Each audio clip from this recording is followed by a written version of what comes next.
Más bienestar, menos estrés, mejor conexión con tu hijo o hija. Esto es Cuando tu hijo es diferente, un podcast para madres y padres de hijos con diferencias del neurodesarrollo como autismo, TDA y otras. Yo soy Maui Moreno, profesora certificada de Mindfulness, coach, autora del libro Cuando tu hijo es diferente y madre de un hijo neurodivergente.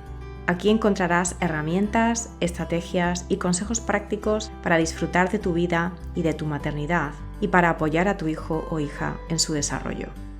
Hola y bienvenidos a un nuevo episodio del podcast Cuando tu hijo es diferente. Yo soy Maui Moreno y hoy tengo aquí el gusto de tener a Gemma López de la Fundación Quinta conmigo. Gemma, bienvenida, ¿cómo estás?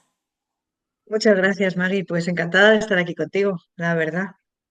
Y yo encantada de tenerte, llevamos tiempo intentándolo y aquí estamos. Hoy Sí, venimos a hablar de un tema que ya me habréis oído hablar de él antes, que es todo el tema de la involucración, de la normalización del autismo en familia, de la involucración de los padres, de cómo somos una parte fundamental en el desarrollo de nuestros hijos. Pero antes de entrar en materia, me gustaría dejar a Gema que se presente. Ella es la directora del Servicio de Terapia y Atención, de Terapias y Atención Familiar de la Fundación Quinta, que está en Madrid, en España. Cuéntanos un poquito más, Gema, en qué consiste tu trabajo y cómo llegaste a él. pues mira, yo, Maggie, llevo toda la vida dedicándome al autismo. Llevo aproximadamente unos 25 años en el mundo del autismo.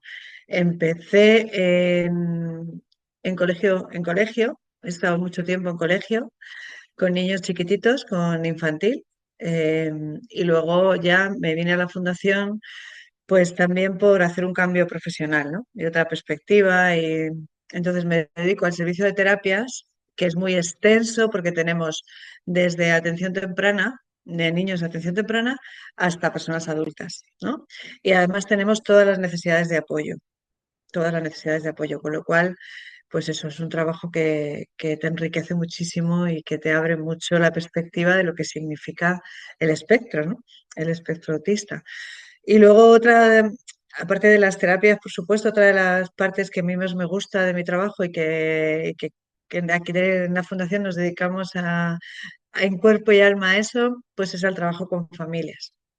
El trabajo con familias que siempre nos ha parecido la pieza clave y fundamental con cualquier familia, ¿no? En realidad, con cualquier niño, quiero decir, que no hace falta que tenga ninguna neurodivergencia o si la tiene, pues más todavía, ¿no? Pero que los padres estén involucrados, que los padres estemos involucrados en la atención de nuestros hijos a todos los niveles, pues yo creo que es una cosa fundamental.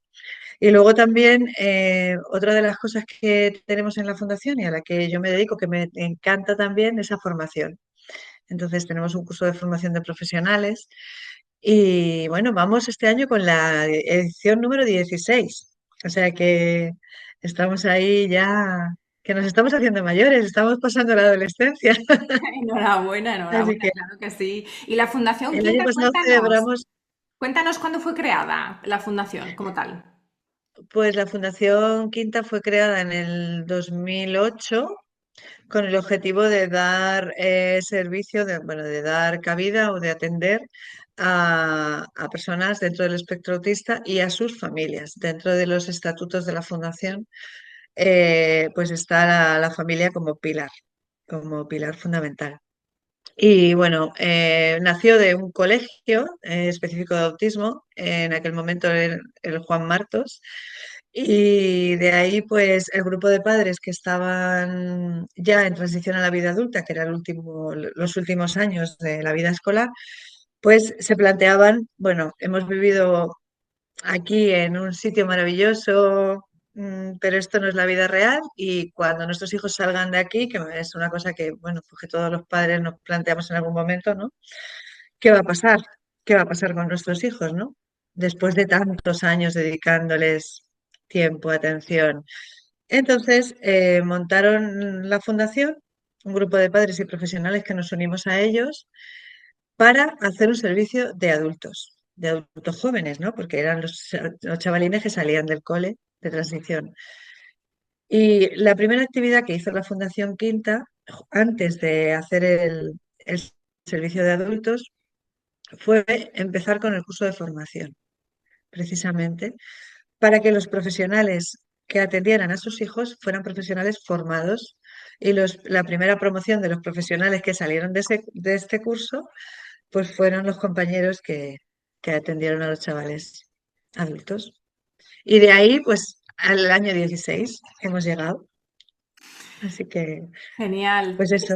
Es tan importante porque, de nuevo, muchas veces gran parte de la razón por la que los padres no se involucran tanto como debieran es precisamente por Ujú. falta de formación y de información, ¿no? Entonces, eh, Sí, a menudo es muy típico que después de un diagnóstico como padres lo que hagamos es buscar, en la medida de nuestros posibles, de nuestros recursos, buscar el apoyo de profesionales y ujú, enfocarnos casi exclusivamente en los abordajes para ellos, para nuestros hijos, ¿no?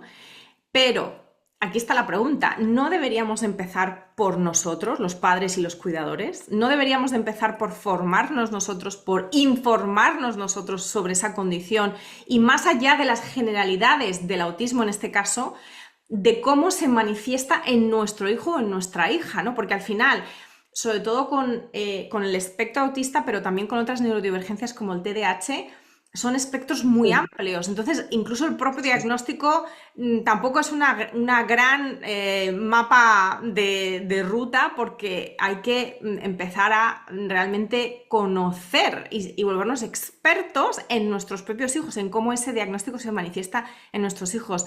Cuéntanos cómo ves tú esto, Eso ¿cuál es es. tu visión? Pues yo veo que hay tantas necesidades como tipos de familias en realidad, ¿no? Hacer una hoja de rutas única para todas las familias es un error, porque hay realmente cada persona necesita un abordaje y cada niño con su familia necesita una atención muy individualizada, ¿no? Entonces, realmente hay familias que reciben el diagnóstico, se ponen las pilas y se vienen al curso de formación porque lo que quieren es aprender y formarse y ya. Y hay otras familias que necesitan más tiempo, que necesitan un tiempo de, pues sí, me voy informando, vamos haciendo la terapia con el niño, pero yo necesito un tiempo para procesar esta información que tú me estás dando, necesito un tiempo para procesar y encajar esto que me está pasando en la vida que no entraba dentro de mis planes, ¿no? Bueno, y tan respetable es una postura como otra y tan importante es una postura como otra, ¿no? Pero sí que es verdad que yo veo que la baza de las familias es la formación, o sea, la formación y la información. Y en la medida en que las familias, yo realmente creo mucho en la psicoeducación, o sea, en la medida en que las familias están formadas e informadas en lo que les está pasando a sus hijos, su vida se ve de otra manera, porque desde la comprensión todo se aborda de diferente manera, ¿no? Entonces, sí que me parece muy importante que las familias se formen, sí que me parece muy importante que las familias tengan una atención psicológica también, en muchos casos especializada. Y sí que me parece importante que las familias tengan su lugar y los profesionales tengamos el nuestro. O sea, quiero decir, el hecho de tener un hijo autista o con autismo, como queramos decirlo, no te tiene por qué convertir en un profesional del autismo. Si quieres, sí, por supuesto, pero no te tiene por qué forzar a convertirte en un profesional del autismo si tú eres un profesional de la banca o de la empresa o del derecho o de cualquier otra cosa que tú hayas elegido en tu vida profesional, ¿no? Porque eso es súper importante también, cuidar eso también.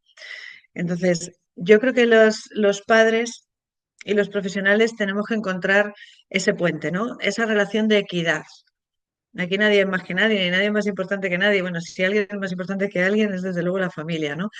Pero yo puedo saber de autismo, porque llevo toda mi vida dedicándome al autismo, igual que mis compañeros que se dedican a esto, podemos saber mucho de autismo, todo lo que tú quieras. Realmente lo que tú decías antes, ¿no?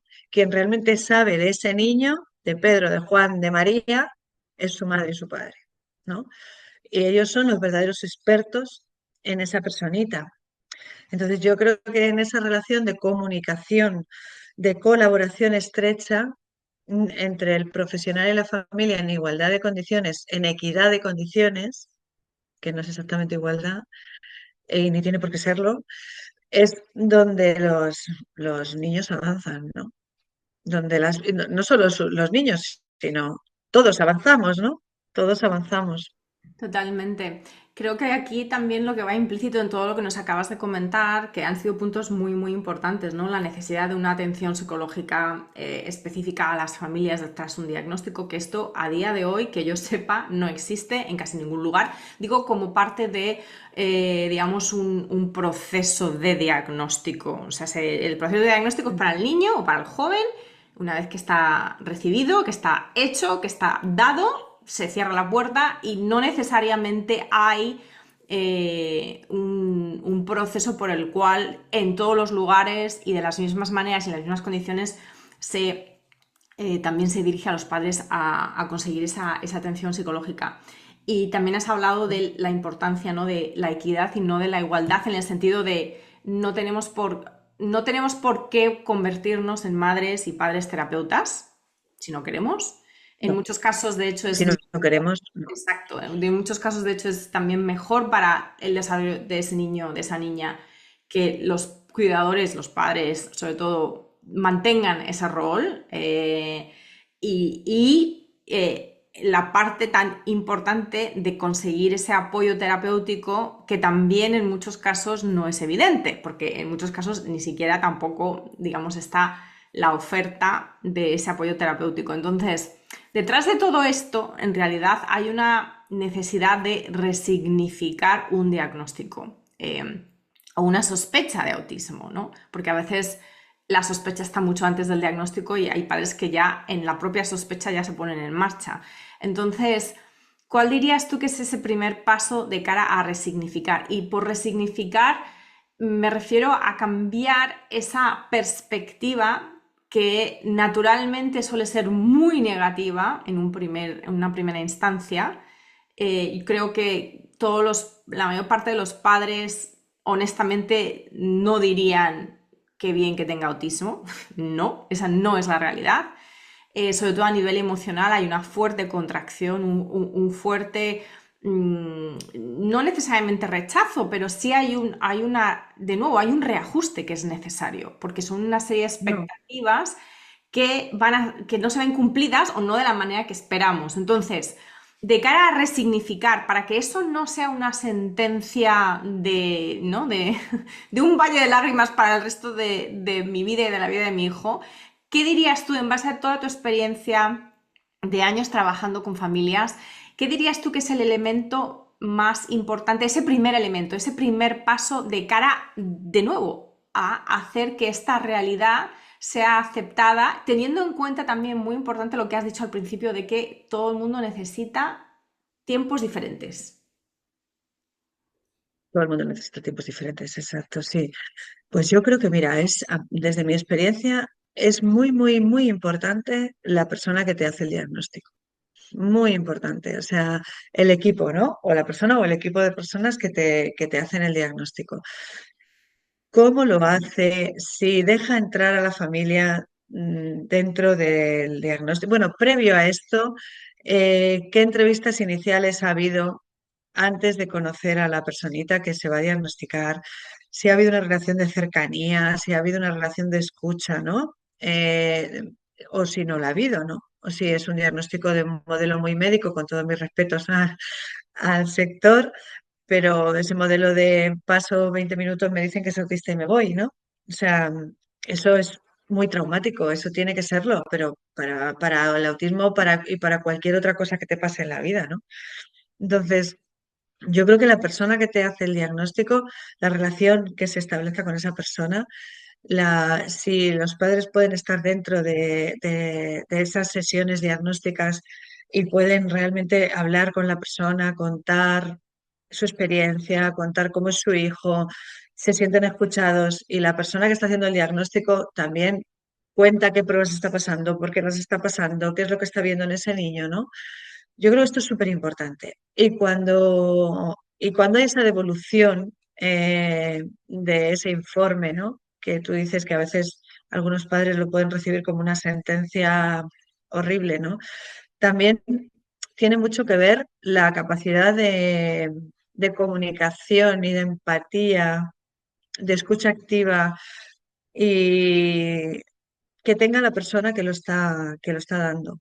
Yo creo que eso es súper importante, porque además es que los padres te lo dicen, ¿no? O sea, menos mal que me dio el diagnóstico no sé quién y cómo lo hizo, la verdad es que nos ayudó mucho, ¿no? Yo creo que eso es súper importante. Después de ese momento que tú dices, tan significativo, porque nos encontramos de todo, Maggie. Hay familias que reciben el diagnóstico y dicen, por fin, yo lo llevo diciendo no sé cuánto tiempo que a este niño le pasa algo y nadie me hacía caso y no estoy loca, ¿no? Me decía el otro día una madre, es que no estoy loca. Alguien me ha escuchado y alguien me ha dicho realmente que es que a mi hijo le está pasando algo y por ahí van los tiros, ¿no? Entonces, y hay otras familias que dicen, bueno, no, yo he venido a que me digáis que realmente no lo era, ¿no? Yo he venido a que me descartéis esta posibilidad. Entonces, en ese espectro tan grande, pues hay de todo, ¿no? Hay de todo. Pero eso es muy importante, la persona que te hace el diagnóstico y luego pues el seguimiento, ¿no? El seguimiento de ese proceso. Nosotros cuando vienen los chiquititos aquí a terapia, pues desde el servicio de terapias hacemos mucho seguimiento a las familias, muchísimo seguimiento. Primero, eh, los papás de atención temprana de los chiquititos están dentro de la sesión, están dentro porque creemos que no puede ser de otra manera, ¿no? Porque nuestro modelo es así, ¿no? Es muy centrado en la familia y creemos que tienen que estar dentro de la sesión, no solo para ver cómo interviene el profesional, sino para también intervenir ellos, jugando ellos con sus hijos, aprender estrategias de juego, ¿no? Porque en atención temprana no se hace otra cosa más que jugar, tiene que ser así, ¿no? Entonces, todas estas estrategias de interacción que los padres van aprendiendo son maravillosas y elementales. Sí, esto es muy importante. Pero también es súper importante la comprensión de por qué se hacen las cosas como se hacen y de que los terapeutas vayamos explicando, pues mira, estoy haciendo esto porque tu hijo necesita esto así, ¿no? O este juego me viene muy bien para trabajar la atención conjunta, porque mira, te voy a explicar lo que es la atención conjunta, porque probablemente te lo han dicho, pero ¿no? Pero hasta que no lo ves en tu hijo y en el juego del tren, pues no sabes que eso se llama así, ¿no?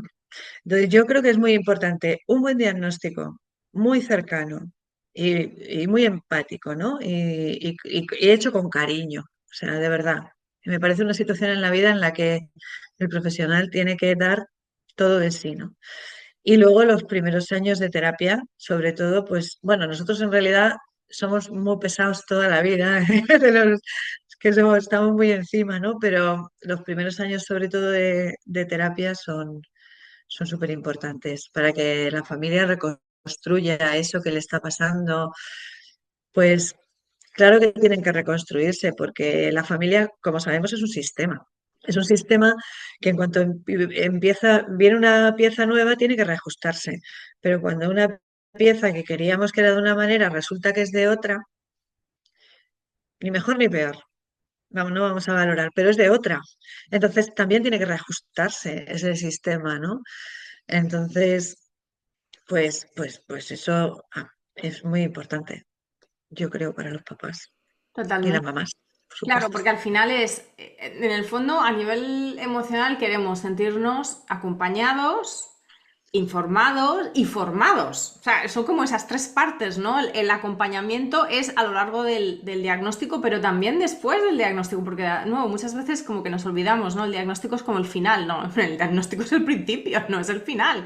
Entonces, Pero es que es el es principio. acompañarnos, sentirnos acompañados, sentirnos informados, efectivamente sin dramatismos, pero con, ¿no? Con una visión también, obviamente, Con naturalidad. exacto, naturalidad, respetuosa con la neurodivergencia, esto es una manera diferente de estar cableado en el cerebro, esto no es una enfermedad, todas esas cosas. Y luego formados, ¿no? Lo que comentabas tú de, sobre todo en sesiones de atención temprana, con el niño, pues de entender por qué la terapeuta está haciendo esto, por qué no, cuál es el objetivo, cómo podemos interactuar mejor con nuestros hijos como padres, porque al final los padres somos los que más tiempo pasamos con nuestros hijos y esto, sobre todo en los niños muy pequeños Claro, que no están tanto tiempo en el colegio o en la guardería, ¿no? Entonces, claro, porque yo les digo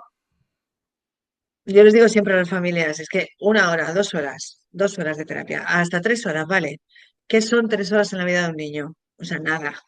O sea, no es que nuestro trabajo no valga nada, ni muchísimo menos. Yo lo valoro mucho, pero si este trabajo no se generaliza luego en el resto de los ámbitos de la vida del niño y se generaliza, pero no desde que yo soy el profesional y te doy la receta y tú haces lo que yo te digo, porque eso no sirve para nada, porque al final te desespera eso, no lo entiendes, porque tengo que hacerlo, tengo que usar una agenda, pero ¿qué es eso? Pero el apoyo visual, si mi hijo no lo necesita, por ejemplo, el apoyo visual o yo qué sé, o cualquier cosa, ¿no? Si no se generaliza desde la comprensión de yo estoy haciendo esto porque, no porque me lo ha dicho la terapeuta, sino porque entiendo que esto es lo que le viene bien a mi hijo, ¿no? Entonces, yo creo que esa generalización de los aprendizajes fuera de la vida de la terapia es fundamental. Igual que la coordinación con todos los agentes de la vida del niño. O sea, la terapia no se puede quedar aquí, en el despacho o en la casa, si vamos a la terapia en el entorno natural, que también tenemos, o en el entorno escolar, que también hay, sino hay que coordinarse con el resto de agentes, hay que coordinarse con el cole, hay que coordinarse con las otras terapias que tenga el niño, hay que coordinarse con la familia, hay que coordinarse, por supuesto, con la familia, hay que coordinarse si quiere, si se pone a mano al psiquiatra, ¿no? Al médico, al neurólogo que le ve, ¿no?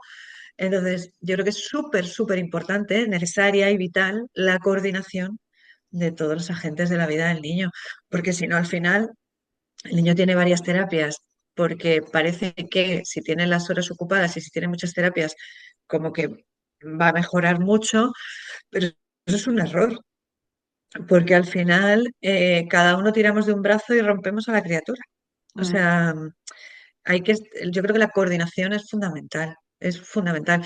Y una cosa que se me ha pasado antes que me parece muy importante que te quería decir, es que igual que hay papás que quieren meterse desde el minuto uno en la sesión y por supuesto les damos el paso con, vamos, completamente, hay papás y mamás que nos dicen, mira, es que prefiero no entrar porque no me siento ahora mismo preparada, porque creo que no es el momento para que yo esté ahí, porque creo que con vosotros va a estar mejor, o porque me voy al parque a darme un paseo porque es que necesito desconectar, ¿no?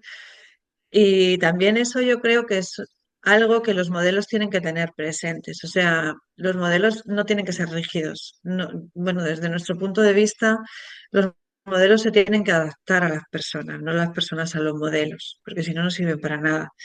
Entonces, igual que respetamos al papá que se mete en la sesión y es súper proactivo y desde el minuto uno está tirado en el suelo jugando con nosotros y estamos todos tan contentos, pues igual respetamos a ese papá que se va a tomar un café porque son los únicos 45 minutos o hora que tiene en todo el día, ¿no? Y eso creo es que es súper muy, importante. Y yo creo que de también nuevo muy importante. esto tiene que ver con lo que has dicho desde el principio. Cada cual tiene, cada padre, cada pareja, cada individuo, padre, madre, dos padres, dos madres, da igual la configuración, cada cual tenemos también nuestra propia trayectoria en este viaje Un de proceso. aceptación, exacto, nuestra propia trayectoria, nuestro propio proceso de aceptación y luego también de participación, ¿no? Y hay casos en los que esa participación no se da en un primer momento, pues por toda una serie de temas que nos acabas de contar, ¿no?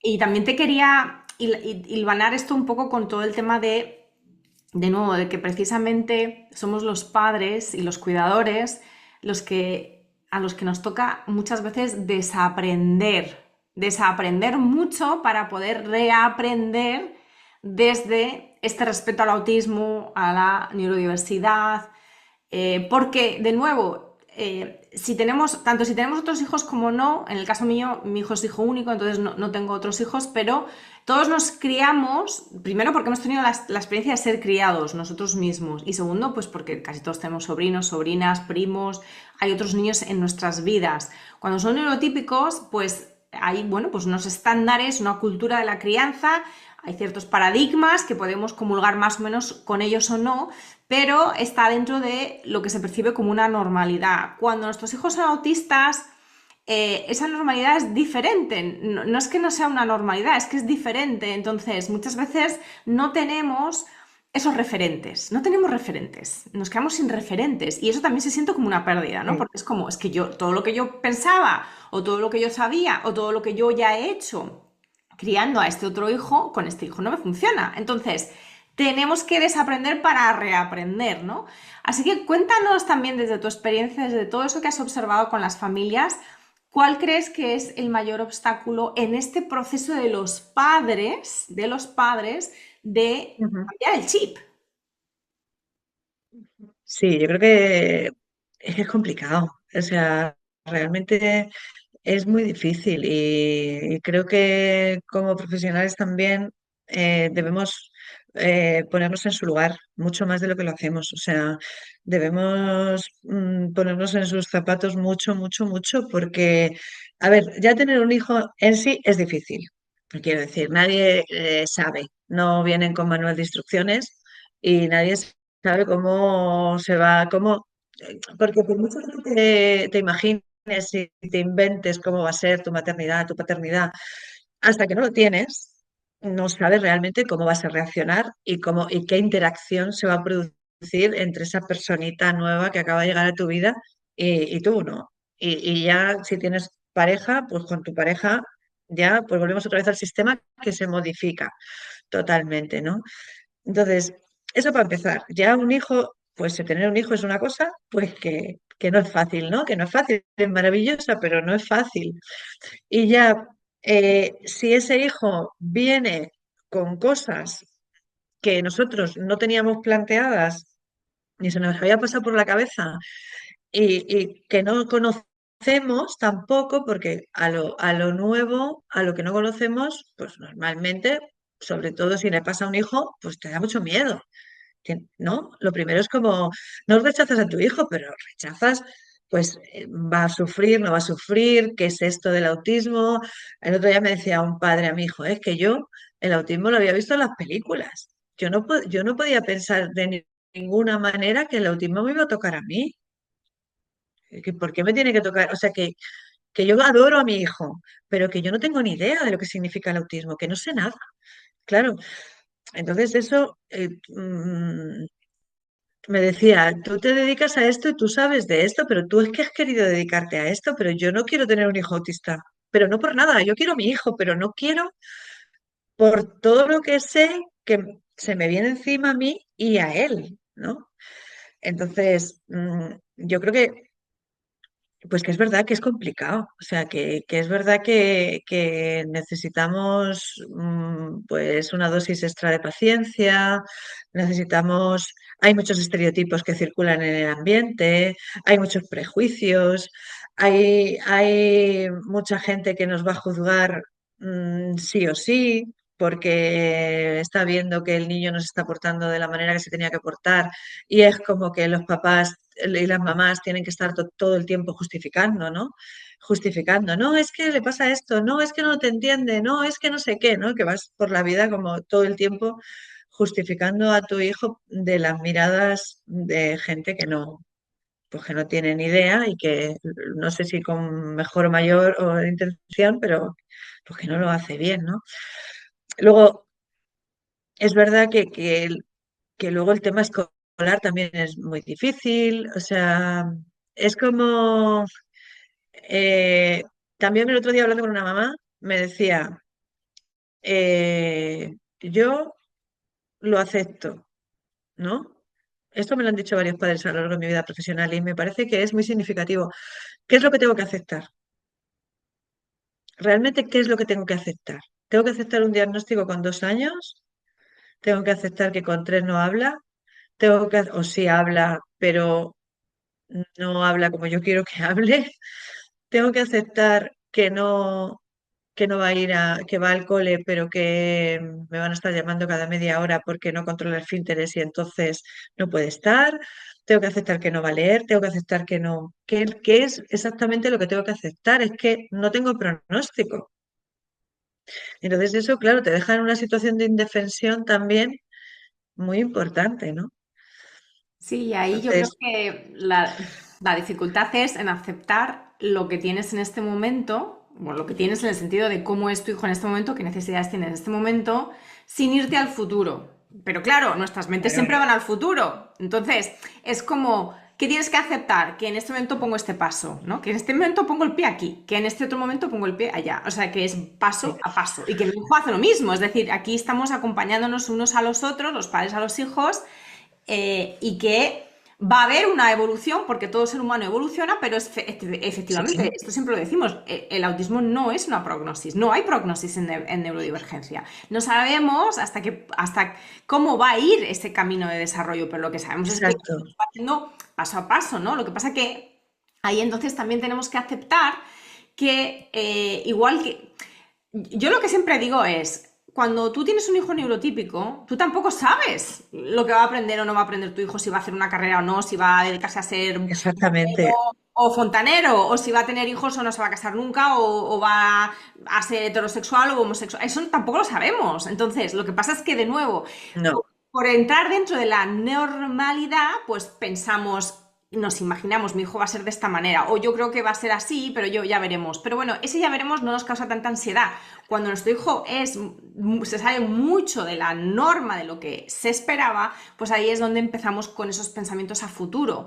Y en el fondo claro, esa aceptación del momento presente, que es el único que podemos aceptar, porque es el único con el que pues realmente claro. estamos. Lo demás son quimeras. Eso es lo que, claro, eso es lo que les decimos, eso es lo que decimos, ¿no? Pues tienes que enfocarte en el momento presente, tienes que enfocarte en esta personita que tienes aquí maravillosa, tienes que enfocarte en sus puntos fuertes, que mira todos los que son. También yo creo que también es un trabajo de los profesionales redescubrir al hijo, ¿no? También en muchas ocasiones, eh, cuando dan un diagnóstico, eh, nos enfocamos en lo que no tiene, ¿no? En no tiene esto, no tiene lo otro, no tiene lo otro. Bueno, claro, por eso coges el DSM-5 y das un diagnóstico, ¿no? Pero esta personita no solo tiene un diagnóstico, tiene millones de cosas maravillosas y dentro de su autismo también hay millones de cosas maravillosas que también hay que identificar y poner en valor, ¿no? Entonces yo creo que ese redescubrir a tu hijo, ¿no? Y conocerle desde otro punto de vista es también muy importante, ¿no? Y nosotros nos enfocamos mucho en eso, en los puntos fuertes de la persona, ¿no? En las motivaciones, en los intereses de la persona, ¿no? Vamos a trabajar desde ahí, a conocerle desde ahí. Siempre decimos eso, vamos a enfocarnos aquí, en el momento presente, en el hoy, que mañana ya llegará, porque yo les digo, vamos a ver, es que no sabes si pasa mañana la que no estoy soy yo, quiero decir, o tú, o sea que la vida es así, o sea que no, pero claro, yo lo entiendo, esto es un trabajo de mucho tiempo y yo entiendo como madre también que su cabeza se vaya inevitablemente al futuro. Lo entiendo perfectamente, aunque hay que hacer una labor consciente de estoy en el presente, ¿no? Estoy en el presente, disfruto del presente y pongo estrategias en el presente que el futuro ya vendrá, ¿no? Ese es el trabajo bonito, ¿no? Que hay que hacer con la familia, ¿no? Pero es verdad bueno, pues que hay veces que se nos va como se me va a mí como madre también, en cuanto me pasa algo con mis hijos. O sea, pues, están dentro de lo normal. Me ha encantado esto de que también la labor de los profesionales, de los buenos profesionales, terapeutas y acompañantes en todo este proceso es el de ayudar a los padres a redescubrir al hijo, exacto, desde las fortalezas y no solamente desde los déficits. Ahora te quiero hacer una pregunta que tiene más que ver con esos autismos, por decirlo en plural, porque el autismo es tan variopinto, Sí, que no conlleva desafíos tal vez tan explícitos, tan visibles, y que eso también puede llevar a las familias a una posiciones de secretismo o de no etiquetemos, no vamos a etiquetarnos. Nosotros la etiqueta la tenemos porque tenemos el diagnóstico, pero bueno, como no se nota mucho, no quiero que esto se publicite demasiado porque básicamente detrás hay un miedo al ostracismo del hijo y de la familia, no Mm. solamente del hijo, también nuestro, ¿no? El decir, es que si saben, es que si mis amigas ya saben que mi hijo tiene autismo, pues ya la relación no va a ser tan fluida o ya no me van a invitar a ciertas cosas o lo que sea, ¿no? Entonces, ¿qué nos dirías tú al respecto en el caso de autismos que tienen presentaciones menos obvias, menos evidentes? ¿Cómo ves tú esta necesidad Yo de a veces de mantenerlo lo, en secreto?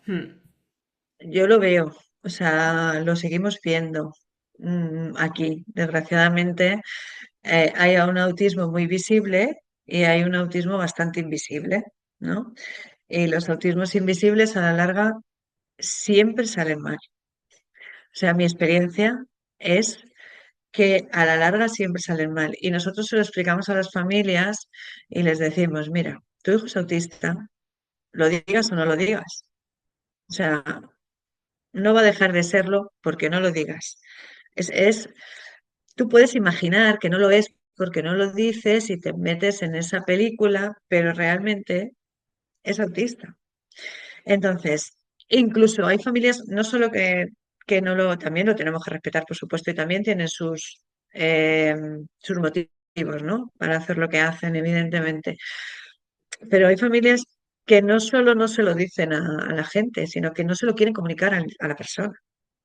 Y esto, claro, nunca sale bien. Esto nunca puede salir bien, porque la persona descubre que es autista tarde, mal y nunca. O sea, descubre que es autista a lo mejor con 12 años, con 14 años, cuando ya ha habido una crisis, cuando ya tenemos un descontrol socioemocional tremendo, o cuando ya estoy empezando a repetir porque a nivel de cole tengo un fracaso que no puedo con la vida, ya no tengo amigos, ya ahí es cuando la persona descubre que es autista. Entonces, claro, la relación que hace la persona es, ¿esto es el autismo?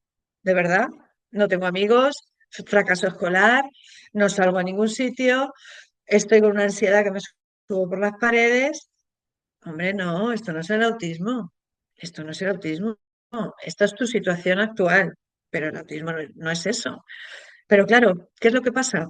¿Qué puedo pensar yo si mi familia me ha ocultado lo que soy?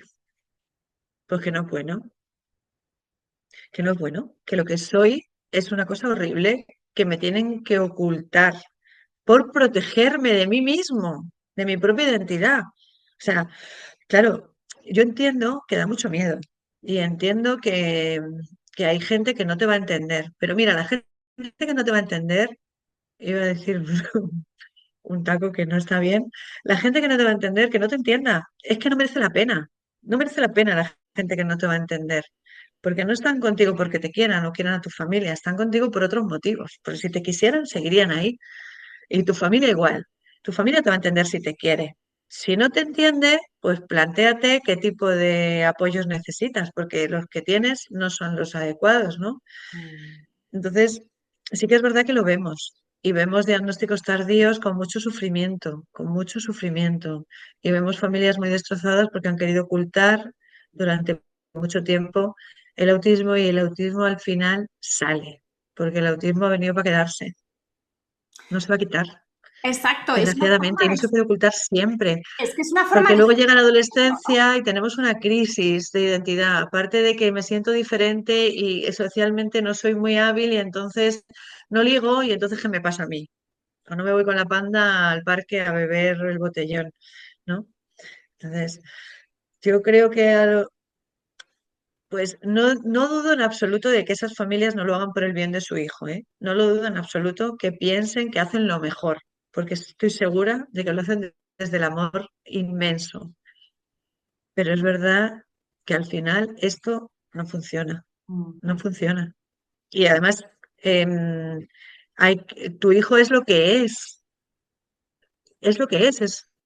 maravilloso, Es un dolor de cabeza, como todos los hijos, pero es lo que es. Y es un niño estupendo, autista, o TDAH, o lo que sea, Mm. alta capacidad, Exacto. pero Y a menudo en todo este dilema y en todas estas decisiones tomadas con las mejores intenciones pero con los peores impactos, surge la palabra normal o normalidad. Y esto puede ser una lanza de dolor a todos los niveles, ¿no? Entonces, aquí la pregunta que yo te haría, que sería un poco como la pregunta de esta charla que estamos teniendo, ¿cómo podemos renormalizar o más bien normalizar? Porque el problema es que no está la normalización. Aquí es donde entra toda la parte del entorno y de la cultura social, de la sociedad, del impacto de la sociedad, del impacto de los demás. Los padres no cuentan el diagnóstico a sus propios hijos muchas veces no tanto por lo que piensan que cómo le va a afectar al hijo en sí, sino por lo que piensan los demás. O sea, realmente es un tema del entorno. Entonces, ¿cómo podemos normalizar la neurodiversidad para que lo diferente también sea normal, aunque sea menos común? La normalidad, estamos muchas veces mezclando la normalidad con la mayoría estadística, pero es que no es lo mismo. Entonces, que sea menos común no quiere decir que sea anormal. Claro que es normal porque existe y sabemos que los cerebros humanos son muy variados en su funcionamiento. Entonces, ¿cómo, desde tu punto de vista, basado en tu experiencia, cuál piensas que sería el aspecto más importante precisamente para normalizar la neurodiversidad, el autismo y otras neurodivergencias? ¿Piensas precisamente que puede ser hacerlo visible y aumentar, claro, creo que la sí. información de toda la sociedad? Yo creo que sí, yo creo que está claro que pasa por la concienciación y la educación de toda la sociedad y de pensar que somos todos neurodiversos, todos, y que ahí la neurodivergencia es enorme y cada vez más enorme. O sea, es que eh, cada vez hay, el otro día decía un compañero, cada vez nos salen más casos del armario. Y digo, pues sí, pues es lo que tiene que pasar. Claro que sí, tenemos que salir del armario todos, pues el TDAH con su TDAH, el TEA con su TEA. Cada vez también tenemos más papás y mamás que van a diagnóstico después del diagnóstico de sus hijos. Cada vez más, que no tiene por qué ser TEA, pero que a lo mejor sí que hay una neurodivergencia, un TDAH, una alta capacidad o las tres cosas. O sea, entonces, probablemente haya muchísima gente sin diagnosticar neurodivergente por el mundo, pasándolo muy mal, intentando encajar, enmascarando muchísimo, que yo creo que con la concienciación y la educación de la sociedad, del entorno, del contexto, de los colegios en primer lugar, ¿no? Yo creo que la educación es la base de todo, ¿no? Y lo que se vive en el cole, ¿no? Y la educación de los maestros, la educación de los compañeros, ¿no? Y ver que la neurodivergencia, la neurodiversidad, la neurodivergencia forman parte de la vida. Ya está. O sea, que tenemos una forma diferente de procesar, pues sí, que tenemos una forma diferente de concebir muchas cosas del mundo, pues sí, de relacionarnos también. ¿Y qué? ¿Y qué? Y que por eso no tenemos, no somos, ¿qué somos? Ciudadanos de segunda. O sea, pues no, tenemos el pleno derecho igual que el resto del mundo a estar aquí y a estar con pleno derecho, ¿no? Entonces, bueno, Sí, y yo creo que esto es radical, pero yo creo, el cambio es social, pero el cambio de nuevo es social, ni siquiera es, o sea, empieza por la familia, porque de alguna manera la familia es la primera sociedad en la que nos desarrollamos como niños, pero realmente va mucho más allá de la familia. Pero la familia también tiene que, de alguna manera, lo queramos o no, cumplir su rol, que es precisamente el de visibilizar y normalizar. sí, Ellos mismos, sí, o sea, nosotros somos agentes de cambio. Igual que los terapeutas también son agentes de cambio y los docentes formados y respetuosos con la neurodivergencia también son agentes de cambio. Por supuesto que los administradores de escuelas, los funcionarios, los políticos que ponen las leyes, todos somos agentes de cambio, pero esa agencia de cambio empieza precisamente en la casa, empieza en el hogar, empieza con los padres, porque sí, si no empezamos los padres, no podemos pretender que todos los demás sigan, ¿no? De alguna manera mm, es como la onda expansiva, se inicia desde el individuo, el niño, el joven, el adulto que tiene autismo e irradia hacia afuera, empezando por ese núcleo inicial que es la familia. Estoy totalmente de acuerdo. Estoy totalmente de acuerdo con eso. En general tiene que ser así, pero es verdad que, que a veces la familia no sabe o no puede, ¿no? Entonces, la familia necesita apoyo, la familia necesita acompañamiento para hacer eso. O sea, yo no tengo por qué saber. mm, y quizá a veces también teniendo, o sea, estando completamente de acuerdo contigo en que somos los padres y somos las familias las que tenemos que hacer el cambio, ¿no? Somos agentes en primera línea, ¿no? De cambio. Pero creo mucho en el papel importantísimo del acompañamiento y del apoyo para que la familia sea capaz de hacerlo. Porque a veces es difícil y porque a veces estás muy cansado y porque a veces estás harto de que te llamen del colegio y de que te pongan 80 partes y de que no puedas salir con tu hijo al parque porque se pasen mil cosas. Entonces, yo creo que hay que hacer hoy un balance entre lo que debemos pedir o exigir a la familia y lo que tenemos que dar y apoyar a la familia. Mm. Yo, eso sí, me parece muy importante, ¿no? No poner todo el peso sobre ellos, porque a veces o no pueden o siempre quieren, pero a veces realmente no pueden, ¿no? Entonces, ese apoyo, pues a mí me parece muy importante. Absolutamente. Apoyo profesional, con cariño, con respeto, con comprensión, ¿no? De, tu hijo es así, es estupendo como es y ya está. Y se lo tiene que creer él, te lo tienes que creer tú y a partir de esa creencia, pues ya está. Sacarlo a la calle, gritarlo si hace falta, concienciar al resto y Pero desde ese tener tú esa energía y ese apoyo, ese bienestar propio para poder hacerlo, ¿no? Entonces me parece que has dado, vamos, exacto, has dado en el clavo de la esencia de esta charla, del mensaje que queremos transmitiros a todas las personas que nos estáis escuchando con esta charla, es ese balance entre lo que exigimos y damos a las familias, que por supuesto no depende solo de las familias, y de nuevo, esto es un cambio social. Esto es un cambio social porque los recursos, las decisiones, los procesos, los sistemas muchas veces no existen. Entonces es un constante exigir a las familias o que las familias se exijan a sí mismas y, digamos, corran con todos los gastos, que es también una manera de autoexigencia, ¿no? Porque al final eres tú la que te lo guisas y te lo comes. Tú eres la que tienes que poner el dinero, buscar los terapeutas, encontrarlos, a veces no funcionan, tienes que ir a otros. Y claro, todo eso al final, ¿en quién recae? En las familias. Entonces, claro. las familias hay Claro, que y luego apoyarlas y también. encontrar un colegio adecuado y el colegio este no me sirve porque no estoy contenta con este colegio porque veo que mi hijo no está bien y entonces tengo que cambiar de colegio, pero no es fácil porque la administración no me lo pone fácil. Si está en aula TEA ya no me van a dejar cambiarlo, si está en ordinaria a ver dónde lo llevo. O sea, es Mm. que no es nada fácil porque los recursos tampoco es que estén al alcance de la mano, que digas, venga, vamos a ver qué hago, ¿no? Y lo tengo todo y tengo mi terapia gratuita. Hombre, sabemos las listas de espera que hay para la terapia de atención temprana en Madrid, por ejemplo, pública, Ujú. ¿no? Exacto, Y exacto. eso, pues a lo mejor tienes un niño de 2 años y no le van a dar terapia hasta los 4. ¿Qué hago? Pues dejo de comer para encontrarme un sitio que lo pueda pagar. Y en ese dejo de comer o dejo de hacer otro millón de cosas que yo haría, pero tengo que pagar esta terapia porque el sistema público no me la va a poner hasta que mi hijo ya se le haya pasado la plasticidad cerebral. No se pasa, ¿no? Pero es verdad, o sea, claro. Entonces, en ese momento yo tengo que encima estar fuerte, tengo que salir a la calle, tengo que decir que mi hijo es autista y reivindicarlo. Pues hombre, no puedo. O sea, Mm, Totalmente. hay Y por veces que eso, podré y veces claro, y por eso que de no nuevo el podré. apoyo psicológico a las familias.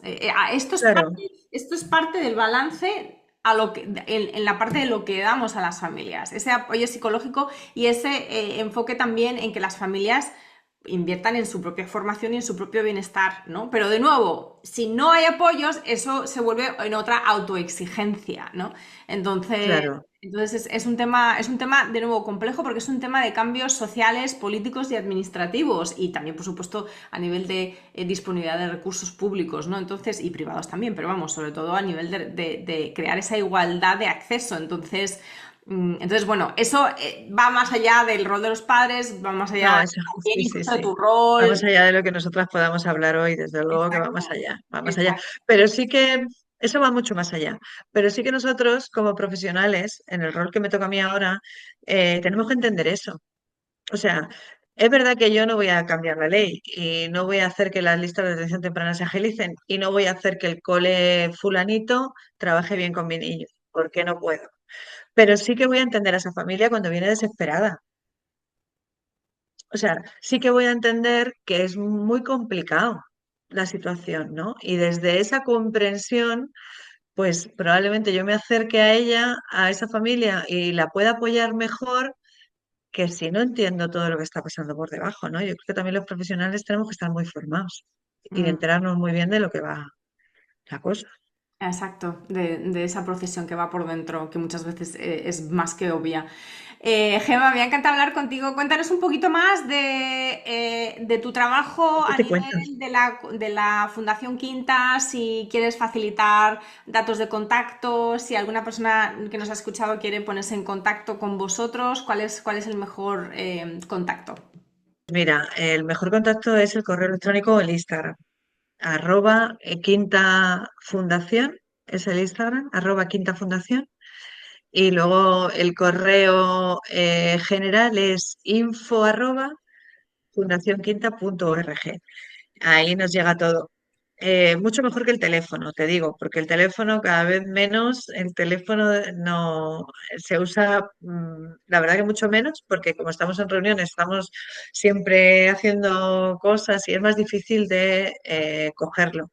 Pero el Instagram, los mensajes de Instagram y el correo electrónico está a tope, o sea que por ahí podemos ponernos en contacto con quien necesite. Y para También te digo, las formaciones las hacéis presenciales, ¿también tenéis online o solamente es presencial? no, tenemos online y presencial. Acabamos de empezar el curso 16. El sábado fue la primera clase, el miércoles pasado fue la apertura y el miércoles esta es la segunda clase, así que todavía, todavía tenemos alguna plaza por ahí suelta. Así Muy que si bien. alguien está interesado, encantados de recibir a quien sea, en presencial y en online. Perfecto. Pues pondré todos estos datos de contacto en las notas del episodio y simplemente agradecerte muchísimo, Gemma, tu tiempo, tu disponibilidad, tu generosidad y también esa empatía y esa comprensión que es tan importante que acabas de decir por parte de los terapeutas para entender un poco la situación global de las familias que a menudo es muy complicada. Así que de nuevo te quiero dar las gracias. Nada, muchísimas gracias a ti. Ha sido un placer, de verdad, hablar contigo. Una charla súper agradable y se me ha pasado volando, además. Descarga tu kit de primera ayuda para padres y otros recursos gratuitos en magoymoreno.com. Para no perderte ningún episodio, suscríbete en tu plataforma de podcast favorita. Y si te ha aportado valor, por favor, compártelo con otras madres y padres en la misma situación. O deja un comentario o una reseña para aumentar la visibilidad de este programa y que llegue a más familias en busca de apoyo.